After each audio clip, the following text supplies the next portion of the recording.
as I'm watching the Nets, look, they got to have something, some Achilles heel in this team.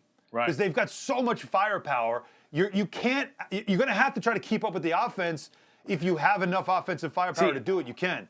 I just don't see how they can keep up with a team like LA with Harold and with AD. They're just too big. Tough guys like that that are going to set them. hard screens. Yeah, and they'll kill those guys on the boards, man.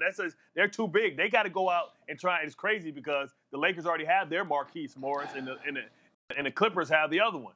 The Nets have to get a goon. That's tough. They need a goon. And Tucker's a nice goon, but he's still short. And I know he plays and punches above his weight, but I just don't know, man.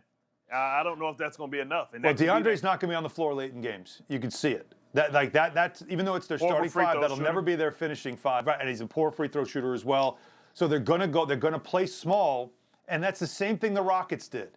And the Rockets won a lot that way, but they never could get over the hump. Yeah. They came close and they missed 27 straight three-pointers. But they didn't have scores like this, though. These are special scores. This is like a system that has never been successful. Before that, we saw Don Nelson. We saw that system, and it's always won a lot of games. But when it came down to the elite teams, it was not good enough to win a championship. If this system can't win with these pieces, it is not doable. If you can't go with arguably two of the top 5 players, I know we're talking about LeBron, we're talking about AD, but if we were going 5 and 6 when it's all said and done, I think it's going to be Harden, and I think it's going to be Durant, and I think Kyrie will be sitting there somewhere at 12 as far as the best player in the league, 12 or 15. He'll make top 15. But I don't think it shouldn't matter to these guys, Bart. It doesn't. And you know what else is going to happen too? Part of the conversation is going to be for them, the regular season doesn't matter. Right. Because for them, it'll be, we just got to get right in time for the postseason. This feels so much like the first year of the Miami Heat when they first got together and remember, out of the gate, they were like 500. I believe it was like somewhere around like 13-13 or something that first year. And there was some thoughts about, is it going to work? And LeBron eventually, with Dwayne Wade, they were having friction on the floor about both guys were used to being high usage players. One of them had to give in, and it was Wade. Wade deferred to LeBron. Said, I had to step back. I had to understand that he's at his best with the ball in his hand and learn how to play off that. And once they did, they took off from there. But they still couldn't win the championship that year because they still weren't that team yet. They were still missing a couple of elements, and that's why the Mavericks were able to beat them. So I feel like the Nets are sort of in that stage, but they just got to get to the postseason and then get their matchup. But I'm watching them, and if I'm the Celtics, if I'm the Sixers, the Sixers especially are going to need a couple more pieces, but the Sixers, I don't know if the Bucks are going to have enough firepower to keep up, to be honest with you. I just don't see the Bucks being good enough. But anybody else in the East, and especially in the West, if you're the Lakers, if you're Denver, you're looking at the Nets and you're thinking, that's a beatable team. Yeah. We lock down defensively. We play them physical, and we know we've got enough stars that can keep up offensively. This, in a 7-game series, they still could be a beatable team. They've got a lot of work to do and more pieces to add, believe it or not, to this group. And that's what I see, and that's what I'm saying. Like, if you're going to get them, you better get them now, because next year it's going to be written in stone. You can write that in stone that they're going to get where they need to go, because they're going to go ahead and get those pieces. And the difference between this team and that Miami Heat team is they had opportunity to have a training camp and figure it out, and it still took them a while to figure it out. So they're going to have to figure out their roles, accept their roles, figure out, and that just takes time and chemistry. And and the good thing in the East, nobody's running away with the conference.